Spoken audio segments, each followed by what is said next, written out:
Witajcie. Dziś przychodzę do Was z przepisem na sałatkę coleslaw.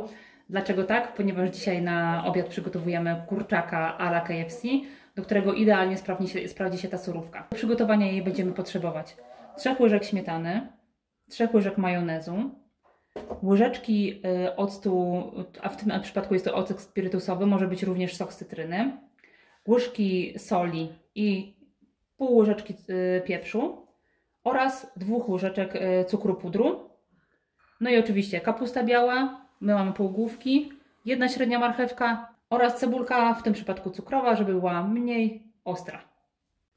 Największym wyzwaniem w przygotowaniu sałatki coleslaw jest oczywiście poszatkowanie kapusty.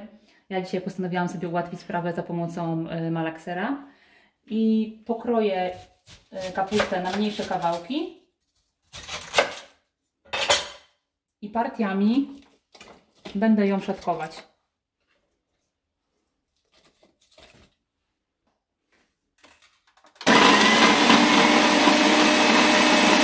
Kapustę dzielimy na kilka partii, żeby malakser dobrze ją poszatkował. Oczywiście, jeżeli ktoś nie ma malaksera, można to zrobić ręcznie, pokroić kapustę na cienkie plasterki, a następnie ją poszatkować na desce.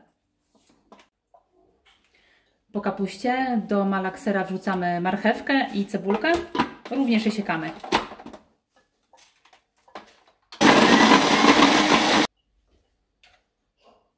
Do kapusty dodajemy poszatkowaną marchewkę i cebulkę oraz przyprawiamy solą i pieprzem, mieszamy i dajemy kapuście puścić soki. Odstawiamy ją na tyle, ile mamy czasu, tak naprawdę może być godzina, może być krócej, byleby troszkę zmiękła i puściła soki. Gdy warzywa już się przegryzły i troszeczkę puściły soki, w jednej miseczce mieszamy pozostałe składniki, czyli ocet, cukier puder,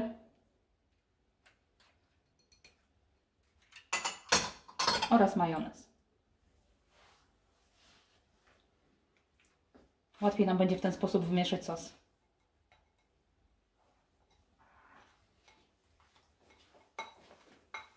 Tak przygotowanym sosem zalewamy naszą kapustę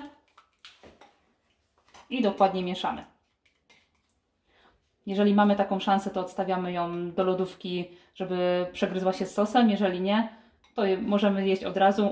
U nas znika instantowo. Tak prezentuje się wersja ostateczna sałatki. My dziś przygotowaliśmy ją do kurczaka w stylu KFC, którego przygotowujemy na obiad. Jeżeli interesuje Was przepis, zapraszam do kolejnego filmiku i życzę smacznego.